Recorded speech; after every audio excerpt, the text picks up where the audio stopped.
Hi friends, good afternoon and welcome back to my channel Arpita Shetty's Kannada vlogs. ಎಲ್ಲರೂ ಹೇಗಿದ್ದೀರಾ? ಎಲ್ಲರೂ ಚೆನ್ನಾಗಿದ್ದೀರಾ ಅಂತ ಅನ್ಕೋತೀನಿ. ನಾನು ಕೂಡ ಚೆನ್ನಾಗಿದ್ದೀನಿ. ಬನ್ನಿ ಇವತ್ತಿನ ವ್ಲಾಗ್ನ ಶುರು ಮಾಡೋಣ. ಇದು ಸಂಡೇ ವ್ಲಾಗ್. ಹೊರಗಡೆ ಹೋಗ್ತಾ ಇದ್ದೀವಿ. ಪಾಪು, ನಾನು, ನಮ್ಮ ಮನೆಯವರು ಮತ್ತು ಹರ್ಷಿಕ್, ದೀಪ್ತಿ ಅವರಿಬ್ಬರು ಕೂಡ ಬರ್ತಿದ್ದಾರೆ. ಮುಂಚೆಯಿಂದನೇ ಪ್ಲ್ಯಾನ್ ಮಾಡಿದರು ನಮ್ಮ ಮನೆಯವರು ಮತ್ತು ಹರ್ಷಿಕ್, ದೀಪ್ತಿ.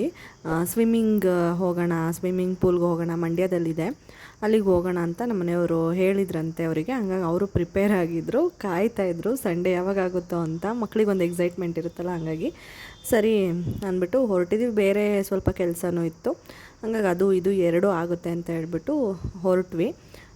ನಾವು ಹೊರಟಾಗಲೇ ಆಲ್ಮೋಸ್ಟ್ ಒಂದು 12 ಗಂಟೆ ಹಂಗಾಗಿತ್ತು ಅಂತ ಅನ್ಕೋತೀನಿ. ಮಧ್ಯಾಹ್ನ 1:15ಗೆ ಅಲ್ಲಿ ಒಂದು ಬ್ಯಾಚ್ ಇದ್ದಿದ್ದು. ನಾವು ಹೋದ್ಮೇಲೆ ಗೊತ್ತಾಗಿದ್ದು. ಸರಿ ಹೋಯ್ತು, ಅಲ್ಲಿಗೆ ಕರೆಕ್ಟಾಗಿ ಹೋದ್ವಿ. ಪಾಪುಗೆ ನಾನು ವಿಶಾಲ್ ಮಾರ್ಟಲ್ಲಿ ಮಂಡ್ಯದಿಂದ ತಂದಲ್ಲ, ಅದೊಂದು ಸೆಟ್ ಹಾಕಿದ್ದೀನಿ. ಚೆನ್ನಾಗಿದೆ ಕ್ವಾಲಿಟಿ ವೈಸು. ನಾನು ಲಾಸ್ಟ್ ವ್ಲಾಗಲ್ಲೇ ಬಟ್ಟೆಗಳು ಯಾವ್ದ್ಯಾವುದು ತಂದೆ ಅಂತ ಶೇರ್ ಮಾಡ್ಕೊಳ್ಳೋಣ ಅಂತ ಅಂದ್ಕೊಂಡೆ, ಬಟ್ ಅನ್ಫಾರ್ಚುನೇಟ್ಲಿ ಆಗಲಿಲ್ಲ. ಲೆಂತ್ ಜಾಸ್ತಿ ಆಗಿಬಿಡ್ತು ವ್ಲಾಗ್ದು. ಸರಿ, ನೆಕ್ಸ್ಟ್ ವ್ಲಾಗಲ್ಲಿ ತೋರಿಸೋಣ ಅಂತ ಅಂದ್ಕೊಂಡೆ. ಡೈಲಿ ರೊಟೀನ್ ವ್ಲಾಗ್ ಆಗಿದ್ದರೆ ತೋರಿಸ್ತಿದ್ದೆ, ಬಟ್ ಇದು ಟ್ರಾವೆಲಿಂಗ್ ಮತ್ತು ಹೊರಗಡೆ ಬಂದಿದ್ದೀವಲ್ವ, ಈ ವ್ಲಾಗಲ್ಲಿ ಇದೇ ಕರೆಕ್ಟಾಗಿದೆ, ಬೇಡ ನೆಕ್ಸ್ಟ್ ವ್ಲಾಗಲ್ಲೇ ತೋರಿಸೋಣ ಅಂದ್ಬಿಟ್ಟು ಸುಮ್ಮನಾದೆ.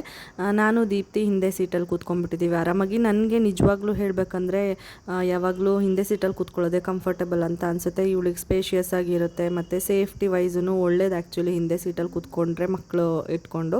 ಹಾಗಾಗಿ ಜಾಸ್ತಿ ನಾನು ಹಿಂದೆನೇ ಕೂತ್ಕೋತೀನಿ. ಹರ್ಷಿಕ್ ಮುಂದೆ ಕೂತಿದ್ದಾನೆ, ನಮ್ಮ ಮನೆಯವರು ಡ್ರೈವ್ ಮಾಡ್ತಾ ಇದ್ದಾರೆ. ಮತ್ತು ಇವಳೇನು ಗೊತ್ತಾ, ಬಾ ತೊಡೆ ಮೇಲೆ ಕೂತ್ಕೋ, ಹೊರಗಡೆ ಎಲ್ಲ ನೋಡು ಅಂತಂದರೆ ಅಷ್ಟು ಇಂಟ್ರೆಸ್ಟಿಂದ ನೋಡೋದಿಲ್ಲ. ನಾನು ಚಿಕ್ಕದ್ರಿಂದ ಅಬ್ಸರ್ವ್ ಮಾಡಿದ್ದೀನಿ. ಈ ಥರ ಕೆಳಗಡೆ ಕೂತ್ಕೊಂಡು ಕೆಳಗಡೆ ಆಟಾಡಬೇಕು, ಅಲ್ಲೇನಾದರೂ ಬಿದ್ದಿದ್ರೆ ಅದನ್ನು ಎತ್ಕೊಂಡು ಆಟಾಡೋದು, ಈ ಥರ ಮಾಡ್ತಾಳೆ. ಮತ್ತು ಡೈಪರ್ಸ್ ಕೂಡ ಇವಾಗ ಬರಬೇಕಾದ್ರೇ ತೊಗೊಂಡು ಹಾಕಿದ್ದು. ಸೈಜ್ ಯೂಸ್ ಮಾಡ್ತಾಯಿದ್ದೀನಿ ಇವಳಿಗೆ. ಇವಾಗ 9 to 12 kgs ಏನೋ ಇದೆ ಅಂತ ಅನ್ಕೋತೀನಿ. ಇವಳು ಇವಾಗ ಆಲ್ಮೋಸ್ಟ್ 9 ಹತ್ತತ್ರ ಇದ್ದಾಳಲ್ವ, ಹಂಗಾಗಿ ಸ್ವಲ್ಪ ದೊಡ್ಡ ಸೈಜೇ ಇರಲಿ ಅಂತ ಹೇಳ್ಬಿಟ್ಟು ನಾನು ಫ್ರೀಯಾಗಿರೋದು ಹಾಕ್ತೀನಿ. ಮುಂಚೆ ನಾನು ಸೈಜ್ ಆಗ್ತಿದ್ನಲ್ಲ, ಅದು ಟೈಟಾಗಿ ಆಗ್ತಿತ್ತು. ಯಾಕೆ ಅಂತಂದರೆ ಸ್ವಲ್ಪ ದಿನ ನಾನು ಯೂಸ್ ಮಾಡಲಿಲ್ಲ ನೋಡಿ, ಎಲ್ಲಾದರೂ ಹೋದಾಗ ಬಂದಾಗ ಅಷ್ಟೇ ಯೂಸ್ ಮಾಡ್ತಿದ್ನಲ್ವ, ಹಂಗಾಗಿ ಇವಳು ವೆಯ್ಟ್ ಗೇಯ್ನ್ ಆದ್ಲಲ್ವ, ಅದು ಟೈಟ್ ಆಯಿತು. ಅದನ್ನು ಹಾಕಿದ್ರೆ ಅವಳು ಟೈಟ್ ಆಗ್ತಿತ್ತು ಅಂತ ಹೇಳ್ಬಿಟ್ಟು ಸರಿ ಅಂತ ಅದನ್ನು ಸ್ಟಾಪ್ ಮಾಡಿಬಿಟ್ಟು ನಾನು ನೆಕ್ಸ್ಟ್ ಸೈಜಿಗೆ ಶಿಫ್ಟ್ ಆದೆ. ಇವಾಗ ಇದು ಕರೆಕ್ಟಾಗಿ ಇದೆ ಆ್ಯಕ್ಚುಲಿ. 9 to 12 kgs ಅಲ್ವ, ಇವಳು ಇನ್ನೂ 9 ಹತ್ತತ್ರ ಇದ್ದಾಳೆ, ಒಂದು 200 grams ಕಡಿಮೆನೇ ಇದ್ದಾಳೆ, ಹಂಗಾಗಿ ಕರೆಕ್ಟಾಗಿ ಆಗುತ್ತೆ. ಇಲ್ಲಿ ಸನ್ಸ್ಕ್ರೀನ್ ಕೂಡ ಕ್ಯಾರಿ ಮಾಡ್ತಾ ಇದ್ದೀನಿ, ಅಲ್ಲಿ ಬೇಕಾಗುತ್ತೆ ಅಂತ ಹೇಳ್ಬಿಟ್ಟು. ಯಾಕೆಂದರೆ ಓಪನ್ ಸ್ಪೇಸ್ ಇರುತ್ತೆ ಪೂಲ್ ಹತ್ರ ಎಲ್ಲ, ಬಿಸಿಲಿದೆ. ಬಿಸಿಲು ಕಂಪ್ಯಾರಿಟಿವ್ಲಿ ಸ್ವಲ್ಪ ಕಡಿಮೆ ಇದೆ ಬೇರೆ ದಿನಗಳಿಗೆ ಹೋಲಿಸ್ಕೊಂಡ್ರೆ. ಯಾಕೆಂದರೆ ಇವಾಗ ಮಳೆ ಎಲ್ಲ ಬರ್ತಿರೋದ್ರಿಂದ ಒಂಥರ ಮಳೆ ವಾತಾವರಣ ಇದೆ. ಇರಲಿ ಯಾವುದಕ್ಕೂ ಅಂತ ಹೇಳ್ಬಿಟ್ಟು ಮನೆಯಲ್ಲೇ ಅವಳಿಗೆ ಅಪ್ಲೈ ಮಾಡಿದ್ದೀನಿ. ಮಕ್ಕಳಿಗೆ ಬೇಕಾಗುತ್ತೆ ಅಂತ ಕ್ಯಾರಿ ಮಾಡಿದ್ದೀನಿ. ಇವಾಗ ದ್ರಾಕ್ಷಿ ತಿಂತಾ ಇದ್ದಾಳೆ. ಈ ಥರ ಟ್ರಾವೆಲಿಂಗ್ ಟೈಮಲ್ಲಿ ಅವಳಿಗೆ ದ್ರಾಕ್ಷಿ ತುಂಬ ಇಷ್ಟ ಆಗುತ್ತೆ ತಿನ್ನೋದಕ್ಕೆ. ಮತ್ತು ತುಂಬ ಏನಾದರೂ ಹಠ ಮಾಡ್ತಿದ್ರೆ, ಹೇಳಿದ ಮಾತೇನಾದರೂ ಕೇಳ್ತಿಲ್ಲ ಅಂದರೆ ಜಾಸ್ತಿ ಏನು ಮಾಡ್ತಾಳೆ ಅಂದರೆ, ಅವ್ರ ಅಪ್ಪನ ಹತ್ರ ಹೋಗಬೇಕು ಅಂತ ಹಠ ಮಾಡೋದು ಜಾಸ್ತಿ. ಅವ್ರ ಜೊತೆ ಕೂತ್ಕೋಬೇಕು, ಅಲ್ಲಿಗೆ ಹೋಗಬೇಕು, ಡ್ರೈವರ್ ಸೀಟಿಗೆ ಹೋಗಬೇಕು ಅನ್ನೋದು. ಅದಕ್ಕೇ ಅವಾಗ ಬಾ ದ್ರಾಕ್ಷಿ ಕೊಡ್ತೀನಿ ಅಂತ ಕರೆದ್ರೆ ಬರ್ತಾಳೆ, ಇಲ್ಲಾಂದರೆ ಅವ್ರ ಅಪ್ಪಂಗೆ ಹಿಂಸೆ ಕೊಡೋದಕ್ಕೆ ಶುರು ಮಾಡ್ತಾಳೆ. ಡ್ರೈವಿಂಗ್ ಸ್ವಲ್ಪ ಕಷ್ಟ ಆಗುತ್ತಲ್ವ ಆ ಥರ ಮಾಡಿದ್ರೆ ಅಂದ್ಬಿಟ್ಟು, ಆ ಥರ ಟೈಮಲ್ಲೆಲ್ಲ ಏನಾದರೂ ಅವಳಿಗೆ ಸ್ನ್ಯಾಕ್ಸ್ ಆಫರ್ ಮಾಡಬೇಕು. ಇವಾಗ ದ್ರಾಕ್ಷಿ ಕೊಟ್ಟಿದ್ದೀನಿ. ಮತ್ತು ಇನ್ನೊಂದು ಏನಂದರೆ, ಅವಳಿಗೆ ದ್ರಾಕ್ಷಿನ ಫುಲ್ ಒಂದು ಏನು ಕಟ್ ಮಾಡಿದೆ ಆ ಥರನೇ ಕೊಟ್ಟರೆ ಅವಳು ತಿನ್ನೋದಿಲ್ಲ, ಒಗೆದ್ಬಿಡ್ತಾಳೆ. ಯಾಕೆಂದರೆ ಅಲ್ಲಿ ಏನು ಅವಳಿಗೆ ಟೇಸ್ಟ್ ಸಿಗೋದಿಲ್ಲ ಅಂತ ಅನ್ಕೋತೀನಿ. ಕಟ್ ಮಾಡಿರೋದಾದರೆ ಒಳಗಡೆ ಪಲ್ಪ್ ಏನು ಡ್ರೈ ಆಗಿರುತ್ತೆ, ಅದ್ರದ್ದು ಸ್ವೀಟ್ನೆಸ್ ಬೇಗ ಸಿಗುತ್ತಲ್ವ ಬಾಯಿಗೆ, ರುಚಿ. ಹಂಗಾಗಿ ಅದನ್ನು ತಿನ್ಕೊತಾಳೆ. ಕಟ್ ಮಾಡದೆ ಕೊಟ್ಟರೆ ತಿನ್ನೋದಿಲ್ಲ ಅವಳು. ಮನೆಯಲ್ಲಿ ಎಷ್ಟಿತ್ತೋ ಅಷ್ಟನ್ನು ತಂದೆ. 2 ಪ್ಯಾಕೆಟ್ ಇತ್ತು, ಅದರಲ್ಲಿ 1 ಪ್ಯಾಕೆಟಲ್ಲಿ ಸ್ವಲ್ಪ ಇತ್ತು, ಇನ್ನೊಂದರಲ್ಲಿ ಜಾಸ್ತಿ ಇತ್ತು. ಮತ್ತು ಇನ್ನೊಂದು ಏನಂತಂದರೆ, ದೀಪ್ತಿ ಮತ್ತು ಹರ್ಷಿಕ್ ಕೂಡ ತಂದಿದ್ರು. ಪಾಪುಗೆ ದ್ರಾಕ್ಷಿ ಅಂದರೆ ಇಷ್ಟ ಅಂತ ಹೇಳ್ಬಿಟ್ಟು ಮನೆಯಲ್ಲಿ ಕೇಳಿ ಇಸ್ಕೊಂಡು ತೊಗೊಂಡು ಬಂದಿದ್ರು. ಫುಲ್ ಖುಷಿ ಆಯಿತು ನನಗೆ. ಆ್ಯಕ್ಚುಲಿ ತುಂಬ ಕೇರ್ ಮಾಡ್ತಾರೆ, ತುಂಬ ಲವ್ ಮಾಡ್ತಾರೆ ನಮ್ಮ ಪಾಪುನ. ನಮ್ಮ ಪಾಪುನೂ ಅಷ್ಟೇ, ಅವ್ರು ಕಂಡ್ರೆ ತುಂಬ ಇಷ್ಟಪಡ್ತಾಳೆ, ಅಕ್ಕ ಅಣ್ಣ ಅಂತ ಹೇಳ್ಬಿಟ್ಟು. ಯಾಕೆಂದರೆ ಇಲ್ಲೇ ಒಂದೇ ಕಡೆ ಇರೋದ್ರಿಂದ, ಮತ್ತು ಜಾಸ್ತಿ ಸರಿ ಮೀಟ್ ಆಗ್ತಾ ಇರ್ತಾರಲ್ವ, ಮತ್ತು ರಿಲೇಟಿವ್ಸ್ ಕೂಡ ಆಗಿರೋದ್ರಿಂದ ಚೆನ್ನಾಗಿ ಬಾಂಡಿಂಗ್ ಬರ್ತಿದೆ ಅವ್ರ ಮಧ್ಯೆ. ನಮ್ಮ ಮನೆಯವ್ರು ಸ್ವಲ್ಪ ಕೆಲಸ ಇದೆ ಅಂತ ಹೇಳ್ಬಿಟ್ಟು ಕಾರ್ನ ಪಾರ್ಕ್ ಮಾಡಿಬಿಟ್ಟು ಹೋಗಿದ್ರು. ನಾವು ಕೂತಿದ್ವಿ. ಅಲ್ಲಿ ಹೊರಗಡೆ ಹಸು ಇತ್ತಲ್ವ, ತೋರಿಸ್ತಾ ಇದ್ಲು ದೀಪ್ತಿ ಪಾಪುಗೆ. ಹಸು ಎಲ್ಲ ನೋಡೋದಂದರೆ ಅವಳಿಗೆ ಸಿಕ್ಕಾಪಟ್ಟೆ ಇಂಟ್ರೆಸ್ಟು, ನೋಡ್ತಾಳೆ. ಈ ಕಡೆ ತಿರುಗಿ ನೋಡು, ವಿಡಿಯೋ ಮಾಡ್ತಾ ಇದ್ದಾರೆ ಅಂತ ಹೇಳ್ಬಿಟ್ಟು ತೋರಿಸ್ತಾ ಇದ್ಲು. ಆಮೇಲೆ ಸರಿ ಅಂದ್ಬಿಟ್ಟು ಸ್ವಲ್ಪ ಹೊತ್ತಾದ್ಮೇಲೆ ನಮ್ಮ ಮನೆಯವ್ರು ಬಂದರು. ನೆಕ್ಸ್ಟ್ ಇವಾಗ ಪೂಲ್ ಹತ್ರ ಬಂದ್ವಿ. PES ಕಾಲೇಜ್ ಇದೆಯಲ್ಲ ಮಂಡ್ಯದಲ್ಲಿ, ಅಲ್ಲಿ ಇರೋದು. ಲಾಸ್ಟ್ ಟೈಮ್ ನಾನು ಬಂದಿದ್ದೀನಿ, ಬಟ್ ತುಂಬ ವರ್ಷ ಆಯಿತು ಆವಾಗ ಬಂದಿದ್ದು. ಅದಾದಮೇಲೆ ಇವಾಗಲೇ ಬರ್ತಾ ಇರೋದು ಸೆಕೆಂಡ್ ಟೈಮ್. ಬಟ್ ನಮ್ಮ ಮನೆಯವರು ಮತ್ತು ಅವ್ರ ಫ್ರೆಂಡ್ಸ್ ಗ್ರೂಪೆಲ್ಲ ಏನಿದೆ ಅದು ಅವಾಗವಾಗ ಬಂದು ಹೋಗ್ತಿರ್ತಾರೆ. ಇತ್ತೀಚೆಗೆ ನಮ್ಮ ಮನೆಯವರು ಬಂದಿರೋದು ಕಡಿಮೆ ಅಂತ ಅನ್ಕೋತೀನಿ. ಮುಂಚೆ ಎಲ್ಲ ಬರ್ತಿದ್ರು. ಚೆನ್ನಾಗಿರುತ್ತೆ ಇಲ್ಲಿ ಮಕ್ಕಳಿಗೆಲ್ಲ ಬೇಬಿ ಪೂಲ್ ಥರ ಎಲ್ಲ ಇದೆ, ಎಂಜಾಯ್ ಮಾಡ್ಬೋದು ಅಂತ ಹೇಳ್ಬಿಟ್ಟು ಕರ್ಕೊಂಡು ಬಂದಿರೋದು. ಇವಳು ಪಾಪು ನಡ್ಕೊಂಡು ಬರ್ತಾ ಇದ್ದಾಳೆ, ಅಲ್ಲಿಂದನೂ ನಡ್ಕೊಂಡೇ ಬರ್ತಾ ಇದ್ದಾಳೆ. ಚೆನ್ನಾಗಿದೆ, ಸ್ಪೇಸ್ ಎಲ್ಲ ಕ್ಲೀನಾಗಿದೆ, ಹಾಗಾಗಿ ಏನು ಬೀಳ್ತಾಳೆ ಅನ್ನೋ ಇದಿಲ್ಲ. ನೀಟಾಗಿ ನಡೀತಾಳಲ್ಲ ಇವಾಗ, ಬೀಳೋದೆಲ್ಲ ಕಡಿಮೆ ಆಗಿದೆ. ಹಾಗಾಗಿ ನಡ್ಕೊಂಬರಲಿ ಅಂತ ಬಿಟ್ಟಿದ್ರೆ ಅವಳಿಗೆ ಎಲ್ಲೆಲ್ಲಿ ಇಷ್ಟ ಬರುತ್ತೋ ಅಲ್ಲೆಲ್ಲ ಹೋಗ್ತಿದ್ದಾಳೆ, ಸ್ಟ್ರೈಟಾಗಿ ಮಾತ್ರ ಬರ್ತಿಲ್ಲ. ಅದಕ್ಕೆ ಬಿಟ್ಟೋಗ್ತೀವಿ ಅಂತೇಳಿ ಮುಂದೆ ಹೋದರೆ ಸ್ವಲ್ಪನೂ ಹೆದ್ರುಕೊಂತ ಇಲ್ಲ, ಜಗ್ತಾನೆ ಇಲ್ಲ, ಅಲ್ಲೇ ನಿಂತ್ಕೊಂಡಿದ್ದಾಳೆ ಆರಾಮಾಗಿ. ಅವಳಿಗೆ ಗೊತ್ತಿವಾಗ ಬಿಟ್ಟೋಗಲ್ಲ ಅಂತೆಲ್ಲ, ಸುಮ್ಮನೆ ಎದುರಿಸ್ತಾರೆ ಅಂತ, ಹಂಗಾಗಿ ಅವಳೇನು ಎದುರ್ಕೊಳ್ಳೋಕ್ಕೆ ಹೋಗೋದಿಲ್ಲ. ಇವಾಗ ಸುಮ್ಮನೆ ನಿಂತಿದ್ಲಲ್ವ ಅವಳು, ಮೇ ಬಿ ಸುಸು ಪಾಸ್ ಮಾಡ್ತಾಯಿದ್ಲು ಅಂತ ಅನ್ಕೋತೀನಿ, ಅದಕ್ಕೆ ಹಂಗೆ ನಿಂತಿದ್ಲು. ಅವಳು ಫೇಶಿಯಲ್ ಎಕ್ಸ್ಪ್ರೆಷನಲ್ಲಿ ಹಂಗೆ ಅನಿಸ್ತು. ಇವಾಗ ಇಲ್ಲಿ ಹೊರಗಡೆ ಎಲ್ಲ ಬಂದರೆ ನಾನು ಡೈಪರ್ಸ್ ಯೂಸ್ ಮಾಡ್ತೀನಿ. ರೆಗ್ಯುಲರಾಗಿ ಇವಾಗ ಪ್ಯಾಂಪರ್ಸೇ ಯೂಸ್ ಮಾಡ್ತಾ ಇರೋದು, ಹೊರಗಡೆ ಬಂದಾಗ ಮಾತ್ರ. ಮನೆಯಲ್ಲಿ ಯೂಸ್ ಮಾಡ್ತಾ ಇಲ್ಲ, ಯಾಕೆಂದರೆ ಸ್ವಲ್ಪ ದೊಡ್ಡವಳಾಗಿದ್ದಾಳೆ, ಮತ್ತು ಹೆಂಗೋ ಮ್ಯಾನೇಜ್ ಮಾಡ್ಬೋದು. ಸುಸು ಪಾಸ್ ಮಾಡಿದ್ರೆ ಅದನ್ನು ಒರೆಸೋದು ಇದು ಮಾಡೋದು. ಬೆಡ್ ಮೇಲೆ ಮಾತ್ರ ಇವಾಗ ಬೆಡ್ ಪ್ರೊಟೆಕ್ಟರ್ ಹಾಕ್ಬಿಟ್ಟಿದ್ದೀನಿ, ತೆಗೆದಿದ್ದೆ ಒಂದು ಸ್ವಲ್ಪ ದಿನ, ನೈಟ್ ಟೈಮ್ ಮಾಡ್ತಿಲ್ಲ ಅಂತ ಹೇಳ್ಬಿಟ್ಟು. ಇವಾಗ ಮಳೆ ಎಲ್ಲ ಬರ್ತಿದೆ ಅಲ್ವಾ, ಸಿಕ್ಕಾಪಟ್ಟೆ ಥಂಡಿ ವಾತಾವರಣ ಆ ಥರ ಎಲ್ಲ ಇರೋದ್ರಿಂದ ಮತ್ತು ರಾತ್ರಿ ಹೊತ್ತು ಒಂದು ಸರಿ ಆದರೂ ಸುಸು ಪಾಸ್ ಮಾಡ್ತಾಳೆ. ಬೆಡ್ಡೆಲ್ಲ ತುಂಬ ಹಾಳಾಗ್ಬಿಡುತ್ತೆ ಅಂತ ಹೇಳ್ಬಿಟ್ಟು ಮತ್ತೆ ಬೆಡ್ ಪ್ರೊಟೆಕ್ಟರ್ ಎಲ್ಲ ಹಾಕ್ತೆ.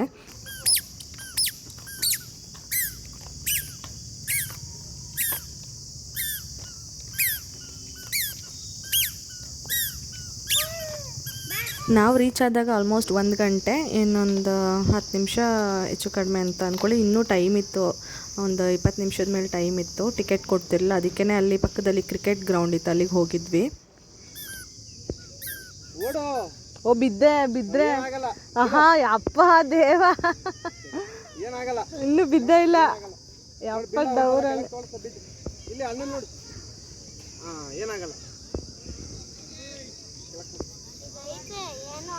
ರೀ ಓಪನ್ ಮಾಡಿದ್ರು.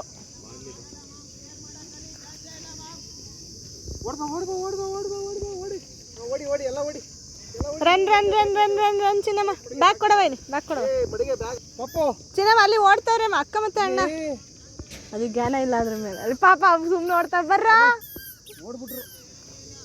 ನೀನು ಓಡು, ಬಂದ್ರೆ ಓಡು ಓಡು ಓಡು ಓಡು.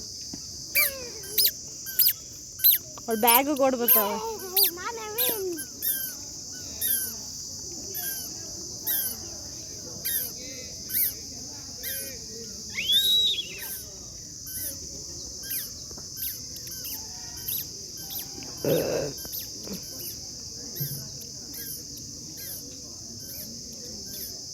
ಹರ್ಷಿಕ್ದು ಚಡ್ಡಿ ನೋಡಿ, ಫ್ಲವರು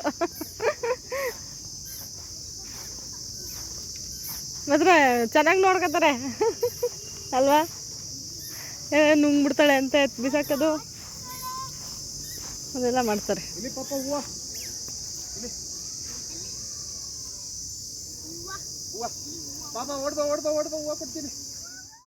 ಟೈಮ್ ಇದ್ದಿದ್ದರಿಂದ ಇಲ್ಲಿ ಸ್ವಲ್ಪ ನಾವು ವೀಡಿಯೋಸ್, ಫೋಟೋಸ್ ಇದನ್ನೆಲ್ಲ ತೊಗೊಂಡ್ವಿ. ಚೆನ್ನಾಗಿ ಬರ್ತಿತ್ತು ಫೋಟೋಸ್ ಮತ್ತು ವೀಡಿಯೋಸ್ ಎಲ್ಲ. ಯಾಕೆ ಅಂತಂದರೆ ಕೆಳಗಡೆ ಗ್ರೀನ್ ಇದೆ, ಮತ್ತು ಬ್ಯಾಕ್ಗ್ರೌಂಡಿಗೆ ಮರಗಳು, ಅದರಲ್ಲೆಲ್ಲ ಫ್ಲವರ್ಸ್ ಬಿಟ್ಟಿತ್ತು, ತುಂಬಾ ಚೆನ್ನಾಗಿ ಬರ್ತಿತ್ತು. ಹಾಗಾಗಿ ಒಂದಷ್ಟು ಫೋಟೋಸ್ ತೊಗೊಂಡ್ವಿ ಮತ್ತು ವೀಡಿಯೋಸ್ ಎಲ್ಲ ಮಾಡಿಕೊಂಡೆ ನಾನು. ಅಷ್ಟೊತ್ತಿಗಾಗಲೇ ನೋಡಿ ಅಷ್ಟು ಜನ ನಿಂತಿದ್ದಾರೆ. ನಾವು ಫೈನಲಾಗಿ ಹೋಗೋಷ್ಟೊತ್ತಿಗೆ ಇನ್ನೂ ತುಂಬ ಜನ ಆದರು. ಮಕ್ಕಳು ಜಾಸ್ತಿ, ಸಮ್ಮರ್ ಹಾಲಿಡೇಸ್ ಇರೋದ್ರಿಂದ ಮಕ್ಕಳು ಜಾಸ್ತಿ ಬಂದಿದ್ದರು.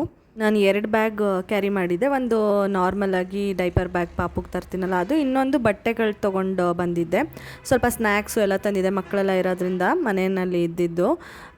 ಇದು ಅವ್ರದ್ದು ಇಬ್ಬರದು ಬಟ್ಟೆ, ಮಕ್ಕಳದು. ಇವಳ್ದು ಒಂದು ಜೊತೆ ಎಕ್ಸ್ಟ್ರಾ, ನಮ್ಮ ಮನೆಯವ್ರದ್ದು ಒಂದು ಜೊತೆ, ನಂದು ಒಂದು ಜೊತೆ ಇರಲಿ ಅಂತ ಹೇಳ್ಬಿಟ್ಟು ತಂದಿದ್ದೆ. ಬಟ್ ಏನಾಗುತ್ತೋ ಆಗಲಿ ಅಲ್ಲಿ ಹೋದ್ಮೇಲೆ ಅಂತ ಹೇಳ್ಬಿಟ್ಟು ಎಕ್ಸ್ಟ್ರಾ ತಂದಿರೋದಷ್ಟೇ. ಪಾಪ ಚೇದು,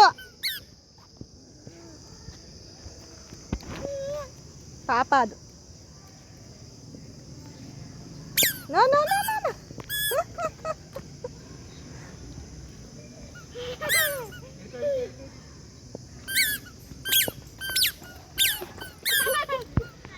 ಅವಳಿಗೂ ಭಯ ಐತೆ, ಸುಮ್ಮನೆ ಹೆಂಗೆ ಮಾಡ್ತಾಳೆ. ಫೈನಲಿ 1:30 ಒಂದು ಬ್ಯಾಚ್ ಓಪನ್ ಮಾಡಿದ್ರು ಪೂಲ್ನ. 3 ಸರಿ ಏನೋ ಇರುತ್ತೆ ಅಂತ ಅನ್ಕೋತೀನಿ ಅಲ್ಲಿ ಹೇಳಿದ್ದು, ಬಟ್ ಟೈಮಿಂಗ್ಸ್ ಗೊತ್ತಿಲ್ಲ. ಮಧ್ಯಾಹ್ನದ ಮಾತ್ರ 1:15 ಕರೆಕ್ಟಾಗಿ ಓಪನ್ ಮಾಡಿದ್ರು. ಬಂದ್ವಿ. ಆಮೇಲೆ ಅಲ್ಲಿ ವಿಚಾರಿಸಿದ್ವಿ ಮಕ್ಕಳಿಗೆ ಅಲೋ ಇಲ್ಲ. ಆ್ಯಕ್ಚುಲಿ ಬಂದು 8 ವರ್ಷದ ಮೇಲ್ಪಟ್ಟಿದ್ದ ಮಕ್ಕಳಿಗೆ ಅಂತ ಹೇಳಿರೋದು, ಬಟ್ ಅಲ್ಲೆಲ್ಲ ಚಿಕ್ಕ ಮಕ್ಕಳು ಅಂದರೆ 5 ಇಯರ್ಸು ಈ ಥರ 6 ಇಯರ್ಸ್ ಈ ಥರ ಮಕ್ಕಳು ಇದ್ದರು ನಾನು ನೋಡಿದಾಗೆ. ಬಟ್ ತೀರಾ ನಮ್ಮ ಪಾಪು ಅಷ್ಟು ಚಿಕ್ಕ ಮಕ್ಕಳನ್ನ ಇಳಿಸೋದು ಕ್ಲೋರಿನ್ ವಾಟರ್ ಅಲ್ವಾ, ಅದಕ್ಕೇ ಬೇಡ ಅಂತ ಹೇಳಿದ್ರು. ಕಣ್ಣಿಗೆಲ್ಲ ಹೋದರೆ ಉರಿಯುತ್ತೆ ಅಂತ ಹೇಳಿಬಿಟ್ಟು. ನಂಗೆ ಗೊತ್ತಿಲ್ಲ ಬೇರೆ ಕಂಟ್ರೀಸಲ್ಲೆಲ್ಲ ಸ್ವಿಮ್ಮಿಂಗ್ ಎಷ್ಟು ಬೇಗ ಹೇಳ್ಕೊಡ್ತಾರಲ್ಲ, ಅಲ್ಲಿ ಮೇ ಬಿ ಕ್ಲೋರಿನ್ ವಾಟರಲ್ಲೇ ಹೇಳ್ಕೊಡ್ತಾರ ಇಲ್ಲ ಯಾವ ಥರ ಅಂತ ನಂಗೆ ಯಾವಾಗ ಥಾಟ್ ಬಂತು ಹೌದಾ ಅಂತ ಹೇಳ್ಬಿಟ್ಟು. ಬಟ್ ಸ್ಟಿಲ್ ನಾವು ಒಂದು ಸ್ವಲ್ಪ ಪಾಪುನ ಆಟಾಡ್ಸಿದ್ವಿ. ಅಂದರೆ ಮುಳುಗ್ಸೋದೆಲ್ಲ ಮಾಡಿಲ್ಲ, ಸುಮ್ಮನೆ ಅವಳಿಗೆ ಎಂಜಾಯ್ ಮಾಡೋದಕ್ಕೆ ಆಟಾಡ್ಸೋದಕ್ಕೆ ಅಷ್ಟು ಮಾಡಿದ್ವಿ. ನಮ್ಮ ಮನೆಯವರು ಸ್ವಿಮ್ ಮಾಡಬೇಕು ಅಂತ ಅಂದ್ಕೊಂಡು ತುಂಬ ದಿನದಿಂದ ಪ್ಲ್ಯಾನ್ ಮಾಡ್ಕೊಂಡು ಬಂದಿದ್ದರು. ಅವರು ಎಂಜಾಯ್ ಮಾಡಿದ್ರು, ಮಕ್ಕಳು ಎಂಜಾಯ್ ಮಾಡ್ತಿದ್ರು. ಅವರಿಬ್ರಿಗೂ ಸ್ವಿಮ್ಮಿಂಗ್ ಎಲ್ಲ ಇನ್ನೂ ಬರೋದಿಲ್ಲ, ಹಾಗೇ ಎಂಜಾಯ್ ಮಾಡ್ತಾಯಿದ್ರು. ಅಲ್ಲೆಲ್ಲ ಮಕ್ಕಳಿದ್ರಲ್ವ ಅವ್ರ ಜೊತೆ ಸೇರಿಕೊಂಡು. ಪಾಪು ಸ್ವಲ್ಪ ಹೊತ್ತು ನೋಡ್ತಾ ಇದ್ಲು ಏನಿದು ಅಂತ ಹೇಳ್ಬಿಟ್ಟು. ಆಮೇಲೆ ನಾನು ಹೋಗ್ತೀನಿ ಅಂತ ಶುರು ಮಾಡಿದ್ಲು, ಅಪ್ಪ ಹತ್ರ ಹೋಗ್ತೀನಿ ಅಂತ ಹೇಳ್ಬಿಟ್ಟು. ಆಮೇಲೆ ಒಂದು ಸರಿ ಅಲ್ಲಿ ಮಾತ್ರ ಹಿಡ್ಕೊಂಡು ಆಟ ಆಡಿಸಿದ್ವಿ. ಅದು ಸ್ವಲ್ಪ ಜಾಸ್ತಿ ಡೆಪ್ತ್ ಇರುತ್ತೆ, ಅಲ್ಲಿ ನನಗೆ ಭಯ ಆಯಿತಾ, ಅದಕ್ಕೆ ಬೇಡ ಅಂತ ಹೇಳ್ಬಿಟ್ಟು ಬೇಬಿ ಪೂಲ್ಗೆ ನೀವೇ ಬನ್ನಿ ಅಂತ ಹೇಳಿ ನಮ್ಮ ಮನೆಯವ್ರನ್ನ ಕರ್ಕೊಂಡು ಬಂದು ಅಲ್ಲಿ ಸ್ವಲ್ಪ ಹೊತ್ತು ಆಟ ಆಡಿಸ್ದೆ. ಅದು ನೆಕ್ಸ್ಟ್ ಕ್ಲಿಪ್ಪಿಂಗ್ಸ್ ಬರುತ್ತೆ, ನೋಡ್ಬೋದು ನೀವು. ಬಟ್ ಸ್ಟಾರ್ಟಿಂಗಲ್ಲಿ ಹಿಂಗೆ ಕಾಲು ಈ ಥರ ಇಡ್ಸ್ಕೊಂಡು ಕೂರಿಸ್ಕೊಂಡಿದ್ದೆ. ಸುಮ್ಮನೆ ಕೂತಿದ್ಲು ಸೈಲೆಂಟಾಗಿ, ಏನು ಓಡ್ತಿರ್ಲಿಲ್ಲ. ಇವಳು ಯೂಶ್ವಲಿ ಏನು ಗೊತ್ತಾ, ಒಂದು ಕಡೆ ಕೂತ್ಕೊಳ್ಳಲ್ಲ, ಓಡೋದು ಥರ ಎಲ್ಲ ಮಾಡ್ತಾಳಲ್ಲ. ಅದು ನನಗೆ ಭಯ ಆಯಿತು, ಎಲ್ಲಿ ಪೂಲ್ ಹತ್ರ ಹೋಗ್ತಾಳೆ, ನನಗೆ ಕಷ್ಟ ಆಗುತ್ತೆ ಹಿಡಿಯೋಕ್ಕೆ ಅಂತ ಹೇಳ್ಬಿಟ್ಟು. ಬಟ್ ಹೊಸ್ದಲ್ವ ಅದಕ್ಕೋ ಏನೋ ಸುಮ್ಮನೆ ಇದ್ಲು. ಆಮೇಲೆ ನೋಡಿ ನಮ್ಮ ಮನೆಯವ್ರು ಸ್ವಲ್ಪ ಹಿಂಗೆ ಆಟ ಆಡಿಸಿದ್ರು ಅಷ್ಟೇ. ಏನಿಲ್ಲ, ಯಾಕೆಂದರೆ ನಾವು ಬೇರೆ ಕಡೆ ಎಲ್ಲ ಈ ಹೊಳೆ ಅಥವಾ ಬೇರೆ ಈಗ ಬೀಚ್ಗೆಲ್ಲ ಹೋಗಿದ್ವಿ ಅಲ್ವ, ಅಲ್ಲೆಲ್ಲ ನೀರಲ್ಲೆಲ್ಲ ಆಡಿದಾಳೆ, ಅವಳಿಗೆ ಅಷ್ಟೇನೂ ಆಗೋಲ್ಲ. ಬಟ್ ಅದೆಲ್ಲ ನ್ಯಾಚುರಲ್ಲು, ಇಲ್ಲಿ ಕ್ಲೋರಿನ್ ಇರುತ್ತೆ ಅನ್ನೋದು ಒಂದು ಪಾಯಿಂಟ್ ಅಷ್ಟೇ. ಬಟ್ ಅವಳು ಎಂಜಾಯ್ ಮಾಡಿದ್ಲು ಸ್ವಲ್ಪ. ಇದು ನೋಡಿ ಇಲ್ಲಿ ಈ ಕಡೆ ಎಲ್ಲ ಬೇಬಿ ಪೂಲ್ ಮಕ್ಕಳಿಗೆ ಅಂತ ಹೇಳ್ಬಿಟ್ಟು ಸಪ್ರೇಟ್, ಜಾಸ್ತಿ ಡೆಪ್ತ್ ಇರಲ್ಲ. ಅಬ್ಸರ್ವ್ ಮಾಡ್ಬೋದು ನೀವು, ದೀಪ್ತಿಗೆ ಎಷ್ಟು ಬರ್ತಿದೆ, ಹರ್ಷಿಕಿಗೆ ಎಷ್ಟು ಬರ್ತಿದೆ ಅಂತ ಹೇಳ್ಬಿಟ್ಟು ಅಷ್ಟೇ. ಸೊ ಅದಕ್ಕೆ ಕನೆಕ್ಟೆಡ್ ಆಗಿ ಆ ಕಡೆ ದೊಡ್ಡದು ಇದೆ, ಅಲ್ಲೂ ಕೂಡ ಹೈಟ್ ಅಂದರೆ ಡೆಪ್ತ್ ಜಾಸ್ತಿ ಆಗ್ತಾ ಹೋಗುತ್ತೆ ಒಂದು ಕಡೆಯಿಂದ. ಅಲ್ಲೂ ನೋಡಿಕೊಂಡು ಅವ್ರಿಗೆ ಎಷ್ಟು ಡೆಪ್ತ್ ಬೇಕೋ ಅಷ್ಟು ಕಡೆನೂ ಈಜಾಡ್ಬೋದು. ಅಲ್ಲೆಲ್ಲ ಒಂದು ಫುಲ್ ಗ್ಯಾಂಗೇ ಬಂದಿತ್ತು, ಜೋರಾಗಿ ಕೂಗ್ಕೊಂಡು ಬಂದು ಡೈವ್ ಮಾಡ್ತಿದ್ರು. ಸಖತ್ತಾಗಿ ಎಂಜಾಯ್ ಮಾಡ್ತಿದ್ರು ನೋಡಿ. ಆ ಥರ ಒಂದೊಂದು ಗ್ಯಾಂಗ್ ಬಂದರೆ ಸಖತ್ತಾಗಿರುತ್ತೆ. ಇಲ್ಲಿ ಫ್ಯಾಮಿಲಿ ಅಂದರೆ ಈ ಥರನೇ ಇರುತ್ತೆ, ನಾವು ಹೋಗಿದ್ದೀವಲ್ಲ ಆ ಥರ ಇರುತ್ತೆ. ಬಟ್ ನನಗನ್ಸಿದ್ದು ಫ್ರೆಂಡ್ಸ್ ಆ ಥರ ಬರಬೇಕು. ಲೇಡೀಸ್ ಎಲ್ಲ ಯಾರೂ ಇರಲೇ ಇಲ್ಲ, ನಾನು ಒಬ್ಬಳು, ನನ್ನ ಜೊತೆಗೆ ಇನ್ನೊಬ್ಬರು ಪೇರೆಂಟ್, ಅವರು ಮಗಳನ್ನ ಕರ್ಕೊಂಡು ಬಂದಿದ್ರು, ಇಬ್ಬರೇ ಇದ್ದಿದ್ದು. ಇನ್ನೆಲ್ಲ ಮಕ್ಕಳು ಹುಡುಗರೇ ಜಾಸ್ತಿ ಇದ್ದರು. ಒಂಥರ ಚೆನ್ನಾಗಿರುತ್ತೆ ಸಂಡೇ ಔಟಿಂಗ್ಗೆ ಅಂತ ಹೇಳಿ ಬಂದಿದ್ದು. ಒಂಥರ ರಿಫ್ರೆಶ್ಮೆಂಟ್ ಅಂತ ಅನಿಸುತ್ತೆ. ಇವಾಗ ಪಾಪು ಎತ್ಕೊಂಡೆ ನಾನು. ಸ್ವಲ್ಪ ಮಳೆ ಬರೋ ಥರನೂ ಇತ್ತು, 1-2 ಹನಿ ಆಗ್ತಷ್ಟೇ, ತೀರಾ ಏನು ಜೋರಾಗಿ ಬರಲಿಲ್ಲ. ಅವತ್ತು ಫುಲ್ ಡೇ ಏನಷ್ಟು ಮಳೆ ಅಂತೆಲ್ಲ ಏನೂ ಇರಲಿಲ್ಲ, ಆರಾಮಾಗೇ ಇತ್ತು. ಮತ್ತು ಬಿಸಿಲು ಏನು ಅಷ್ಟೊಂದು ಇರಲಿಲ್ಲ. ಸರಿ, ಇವಾಗ ಅಲ್ಲಿಂದ ಪ್ರಿಯದರ್ಶಿನಿ ಹೋಟೆಲ್ಗೆ ಬಂದ್ವಿ. ಇದು ಬಂದು ಉಡುಪಿ ವೈಭವ್ ಹೋಟೆಲ್ ಬರುತ್ತೆ ನೋಡಿ, ಅಲ್ಲೇ ಪಕ್ಕದಲ್ಲೇ ಇದೆ. ಇದು ಸ್ವಲ್ಪ ಹೊಸದಾಗಿ ಓಪನ್ ಆಗಿರೋದು. ಇಲ್ಲಿ ಚೆನ್ನಾಗಿ ಸ್ಪೇಷಿಯಸ್ ಆಗಿರುತ್ತೆ ಅಂತ ಹೇಳ್ಬಿಟ್ಟು ಬಂದ್ವಿ. ಮಕ್ಕಳು ಎಲ್ಲ ಇರೋದ್ರಿಂದ ರಶ್ ಆದ್ರೂ ಜಾಗ ಇರುತ್ತೆ ಅಂತ ಹೇಳ್ಬಿಟ್ಟು. ಸ್ಟಾರ್ಟಿಂಗ್ ಸೂಪ್ ಆರ್ಡರ್ ಮಾಡಿದ್ವಿ, 2x4 ಮಾಡಿದ್ವಿ. ಅದರಲ್ಲೂ ಮಕ್ಕಳು ಕುಡಿಲಿಲ್ಲ, ಅವ್ರಿಗೇನೋ ಅಷ್ಟು ಇಷ್ಟ ಆಗಿಲ್ಲ. ನನಗಂತೂ ಮೋಸ್ಟ್ ಫೇವ್ರೆಟ್ ಅಂತಲೇ ಹೇಳ್ಬೋದು ಟೊಮ್ಯಾಟೊ ಸೂಪ್. ನನಗೆ ಬ್ರೆಡ್ ಕ್ರಮ್ಸ್ ತಿನ್ನೋಕ್ಕೆ ತುಂಬ ಇಷ್ಟ ಆಗುತ್ತೆ, ಬಟರು ಅದೆಲ್ಲ ಹಾಕಿರ್ತಾರಲ್ಲ, ಚೀಸ್ ಅದೆಲ್ಲ ಒಂಥರ ಚೆನ್ನಾಗಿ ಅನಿಸುತ್ತೆ. ಆಮೇಲೆ ಅವರು ಸ್ವಲ್ಪ ತಿಂದ್ಬಿಟ್ಬಿಟ್ರು. ಸರಿ ಅಂತ ನಂಗೆ ಎಷ್ಟಾಗುತ್ತೋ ಅಷ್ಟು ಖಾಲಿ ಮಾಡಿದೆ. ಅದಾದಮೇಲೆ ಗೋಬಿ ಆರ್ಡರ್ ಮಾಡಿದ್ವಿ 1 ಪ್ಲೇಟು, ಅದರಲ್ಲೇ ಶೇರ್ ಮಾಡ್ಕೊಂಡು ತಿನ್ನೋಣ ಅಂತ. ಮತ್ತು ಗಾರ್ಲಿಕ್ ಕುಲ್ಚಾ ಮತ್ತು ಪನ್ನೀರ್ ಬಟರ್ ಮಸಾಲ ಆರ್ಡರ್ ಮಾಡಿದ್ವಿ. ಅಲ್ಲೆಲ್ಲ ಊಟ ಆದಮೇಲೆ ನೆಕ್ಸ್ಟು ಐಸ್ ಕ್ರೀಮ್ ಚೆನ್ನಾಗಿರುತ್ತೆ ತಿನ್ನೋದಕ್ಕೆ. ನೆಕ್ಸ್ಟ್ ಅರುಣ್ ಐಸ್ ಕ್ರೀಮ್ಸಿಗೆ ಬಂದ್ವಿ. ಯೂಶ್ವಲಿ ಇಲ್ಲಿಗೆ ಬಂದಾಗೆಲ್ಲ ಅರುಣ್ ಐಸ್ ಕ್ರೀಮ್ಸ್ ತೊಗೊಂಡು ತಿನ್ಕೊಂಡೇ ಹೋಗೋದು. ಮಕ್ಕಳು ಅವ್ರಿಗೆ ಯಾವ್ದು ಬೇಕು ಅಂತ ಅವರೇ ಸೆಲೆಕ್ಟ್ ಮಾಡ್ತಾಯಿದ್ದಾರೆ. ನನಗೆ ಯಾವಾಗಲೂ ಸ್ಪೈರಲ್ ಇಷ್ಟ ಆಗುತ್ತೆ, ಅದನ್ನೇ ಒಂದು ತೊಗೊಂಡೆ ಅಷ್ಟೇ. ಚಿಕ್ಕದಾಗೂ ಇರುತ್ತೆ, ಚೆನ್ನಾಗೂ ಇರುತ್ತೆ ಅಂತ ಹೇಳ್ಬಿಟ್ಟು ಸ್ಟ್ರಾಬೆರಿ ಫ್ಲೇವರ್ದು. ಪಾಪುಗೆ ನಾವು ತೊಗೊಂಡಿರೋದ್ರಲ್ಲೇ ಸ್ವಲ್ಪ ಟೇಸ್ಟ್ ಮಾಡ್ತಾಳೆ ಅಷ್ಟೇ. ಅವಳಿಗೇನು ಫುಲ್ ಐಸ್ ಕ್ರೀಮ್ಸ್ ಕೊಡೋದು ಅಥವಾ ಬೇರೆ ಏನಾದರೂ ಕೊಡೋದು ಆ ಥರ ಎಲ್ಲ ಏನಿಲ್ಲ. ನಾವು ತಿನ್ನಬೇಕಾದ್ರೆ ಮುಖ ನೋಡ್ತಿರ್ತಾಳಲ್ವ, ಸ್ವಲ್ಪ ಟೇಸ್ಟ್ ಮಾಡಿಸ್ತೀವಿ ಅಷ್ಟೇ. ಅಷ್ಟು ಕೊಟ್ಟಿಲ್ಲ ಅಂದರೆ ನಮಗಂತೂ ತಿನ್ನೋದಕ್ಕೆ ಬಿಡಲ್ಲ. ನಾವು ಅಪರೂಪಕ್ಕೆ ಹೊರಗಡೆ ಬಂದಾಗ ತಿನ್ನೋದಲ್ವ, ಸೊ ಹಂಗಾಗಿ ನಡೆಯುತ್ತೆ. ಇವಾಗ ಅಲ್ಲೇ ಪಕ್ಕದಲ್ಲೇ ಪಾರ್ಕ್ ಇತ್ತು, ಹೇಗೂ ಬಂದಿದ್ವಲ್ವ, ಟೈಮ್ ಕೂಡ ಇತ್ತು. ಸರಿ ಅದಕ್ಕೇ ಸ್ವಲ್ಪ ಇಲ್ಲೆಲ್ಲ ಆಟ ಆಡ್ಸ್ಕೊಂಡು ಕರ್ಕೊಂಡು ಹೋಗೋಣ, ಮಕ್ಕಳು ಇವರಿಬ್ಬರೂ ಇದ್ರಲ್ವ. ಒಬ್ಬಳೇ ಆಗಿದ್ದರೆ ಚೆನ್ನಾಗಿ ಅನಿಸ್ತಿರ್ಲಿಲ್ಲ ಅಷ್ಟೊಂದು. ಇವರು ಇದರೆಲ್ಲ ಎಂಜಾಯ್ ಮಾಡ್ತಾರೆ 3 ಜನನೂ ಅಂತ ಹೇಳ್ಬಿಟ್ಟು ಬಂದ್ವಿ. ನಮ್ಮ ಪಾಪುಗೆ ಫಸ್ಟ್ ಟೈಮ್ ಆ್ಯಕ್ಚುಲಿ ಪಾರ್ಕಿಗೆ ಕರ್ಕೊಂಡು ಬಂದಿರೋದು. ಅವಳು ಎಂಜಾಯ್ ಮಾಡಿದ್ಲು. ಅಂದರೆ ಒಬ್ಬರು ಯಾರಾದರೂ ಅವಳನ್ನ ಟೇಕ್ ಕೇರ್ ಮಾಡಬೇಕು, ಆಟ ಆಡಿಸ್ಬೇಕು. ಅವಳಿಗೆ ಇಂಡಿಪೆಂಡೆಂಟಾಗಿ ಇನ್ನೂ ಆಡೋದಕ್ಕೆ ಬರಲ್ಲ ಅಲ್ವ, ಇನ್ನೂ ಸ್ವಲ್ಪ ಏಜ್ ಆಗಬೇಕು. ಹರ್ಷಿಕ್ ದೀಪ್ತಿ ಅಂತೂ ಅವ್ರ ಪಾಡಿಗೆ ಅವ್ರು ಇಂಡಿಪೆಂಡೆಂಟಾಗಿ ಆಟ ಆಡಿಕೊಂಡ್ರು. ಸ್ವಲ್ಪ ಇವಳ ಜೊತೆನೂ ಸೇರಿಕೊಂಡು ಆಟ ಆಡಿದ್ರು. ಅಲ್ಲಿ ಮಕ್ಕಳಿಬ್ಬರು ಆಲ್ರೆಡಿ ಆಟ ಆಡ್ತಾಯಿದ್ರು. ನೋಡೋದಕ್ಕೆ ಟ್ವಿನ್ಸ್ ಥರನೇ ಇದ್ದರು, ಬಟ್ ಟ್ವಿನ್ಸ್ ಅಲ್ವಂತೆ. ಅವ್ರನ್ನೂ ಸೇರಿಸ್ಕೊಂಡು ಇದು ಏನಂತಾರೆ ಇದಕ್ಕೆ, ನನಗೆ ನೇಮ್ಸ್ ಎಲ್ಲ ಗೊತ್ತಿಲ್ಲ ಇದ್ರದ್ದು, ಕೆಲವೊಂದಷ್ಟೇ ಗೊತ್ತು. ಇದನ್ನೊಂದು ಸ್ವಲ್ಪ ಹೊತ್ತು ಆಡಿದ್ರು. ಇದು ಆ್ಯಕ್ಚುಲಿ ಆಡ್ತಾ ಆಡ್ತಾ ಬೀಳೋ ಥರ ಆಗುತ್ತೆ. ಮತ್ತು ಇಳಿದ ತಕ್ಷಣವೂ ಬ್ಯಾಲೆನ್ಸ್ ಸಿಗಲ್ಲ, ಒಂಥರ ತಲೆಗಿರಂದಂಗೆ ಅನಿಸುತ್ತೆ. ಅದನ್ನು ಆಡಿಸ್ತಾ ಇದ್ದಾರೆ ನಮ್ಮ ಮನೆಯವರು. ಫಸ್ಟು ಅವಳನ್ನ ಒಬ್ಬಳನ್ನೇ ನಿಲ್ಲಿಸಿದ್ವಿ. ಅದಾದಮೇಲೆ ದೀಪಿನ ಅವಳ ಹಿಂದೆ ನಿಂತ್ಕೊಳ್ಳೋ ಥರ ಮಾಡಿದ್ವಿ, ಯಾಕೆಂದರೆ ಅವಳಿಗೆ ಒಂದು ಬ್ಯಾಲೆನ್ಸ್ ಸಿಗುತ್ತೆ ಹಿಂದಕ್ಕೆ ಅಂತ ಹೇಳ್ಬಿಟ್ಟು. ಅವರಪ್ಪನೂ ಹಿಂದೆನೇ ನಿಂತಿದ್ರು, ನಿಧಾನಕ್ಕೇ ತಿರುಗಿಸ್ತಾ ಇದ್ದಿದ್ದು. ಮಕ್ಕಳಾಗಿರೋದ್ರಿಂದ ಒಂಥರ ಅವಳಿಗೆ ಏನೋ ಖುಷಿ ಇತ್ತು. ಮಾತ್ರ ನನಗೂ ಖುಷಿ ಆಗ್ತಿತ್ತು, ಅವಳಿಗೂ ಖುಷಿ. ಅವರಪ್ಪಂಗಂತೂ ಸಿಕ್ಕಾಪಟ್ಟೆ ಖುಷಿ. ನನಗೆ ಲಾಸ್ಟ್ ವಿಡಿಯೋದಲ್ಲಿ ಕಮೆಂಟ್ ನೋಡಿ ಅನಿಸ್ತಾ ಇತ್ತು, ನಾನು ಹೌದಲ್ವಾ ನನ್ನ ಲೈಫ್ ಹೇಗಿತ್ತು, ಹೇಗಾಯಿತು, ಮಗು ಇಲ್ಲ ಅಂತ ಕೊರಗ್ತಾ ಇದ್ದಿದ್ದು ಒನ್ ಟೈಮ್. ಆದರೆ ಈಗ ಮಗು ಆಗಿ ಅದು ಬ್ಯುಸಿ ಆಗಿಬಿಟ್ಟಿದ್ದೀನಿ ಶೆಡ್ಯೂಲಲ್ಲಿ, ಏನಕ್ಕೂ ಟೈಮ್ ಇಲ್ಲದೆ ಇರೋಷ್ಟು ಬ್ಯುಸಿ. ಅವಳನ್ನ ನೋಡ್ಕೊಳ್ಳೋದ್ರಲ್ಲಿ, ಅವಳನ್ನ ಟೇಕ್ ಕೇರ್ ಮಾಡೋದ್ರಲ್ಲೇ ಮುಳುಗೋಗಿದ್ದೀನಿ. ಹಾಗಾಗಿ ಒಂಥರ ಚೆನ್ನಾಗಿದೆ ಈ ಲೈಫ್ ಕೂಡ. ಮತ್ತು ಇದು ಒಂದು ಸ್ವಲ್ಪ ಮಕ್ಕಳು ದೊಡ್ಡವರಾದಮೇಲೆ ಮಿಸ್ ಮಾಡ್ಕೋತೀವಿ, ಅಫ್ಕೋರ್ಸ್ ಎಲ್ಲ ಪೇರೆಂಟ್ಸು ಅಷ್ಟೇ. ಹಾಗಾಗಿ ಇದರಲ್ಲೇ ಜಾಸ್ತಿ ಬ್ಯುಸಿಯಾಗಿರೋದ್ರಿಂದ ನನಗೆ ವೀಡಿಯೋಸ್ನೂ ಅಷ್ಟು ರೆಗ್ಯುಲರಾಗಿ ಹಾಕೋಕ್ಕಾಗ್ತಾಯಿಲ್ಲ. ವೀಡಿಯೋಸ್ ಮಾಡಿಕೊಂಡ್ರೂ ಎಡಿಟ್ ಮಾಡಿ ಹಾಕೋದಕ್ಕೆ ಆಗೋದಿಲ್ಲ. ಎಲ್ಲರೂ ಸ್ವಲ್ಪ ಅದನ್ನು ಅರ್ಥ ಮಾಡ್ಕೊಂಡಿದ್ದೀರಾ ಅಂತ ಅನ್ಕೋತೀನಿ. ಅರ್ಥ ಮಾಡಿಕೊಂಡು ಸಪೋರ್ಟ್ ಮಾಡೋದನ್ನು ಮಾತ್ರ ಮರಿಬೇಡಿ. ಕಮೆಂಟಲ್ಲೂ ಅಷ್ಟೇ ನಿಮ್ಮನ್ನು ಹೀಗೆ ನೋಡೋದಕ್ಕೆ ನಮಗೆ ತುಂಬ ಖುಷಿ ಅಂತ ಹೇಳಿದ್ದು.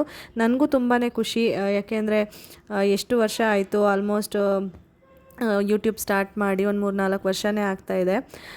ಎಲ್ಲರೂ ಸಪೋರ್ಟ್ ಇದೆ, ನಿಮ್ಮ ಬ್ಲೆಸ್ಸಿಂಗ್ಸ್ ಇದೆ. ನಂಗೆ ಖುಷಿ. ನಿಮಗೂ ಎಲ್ಲ ಒಳ್ಳೆಯದಾಗಲಿ, ನೀವು ಅಂದ್ಕೊಂಡಿರೋದು ಎಲ್ಲನೂ ಬೇಗನೆ ಆಗಲಿ ಅಂತ ನಾನು ಕೂಡ ವಿಶ್ ಮಾಡ್ತೀನಿ, ದೇವ್ರ ಹತ್ರ ಕೇಳ್ಕೊತೀನಿ.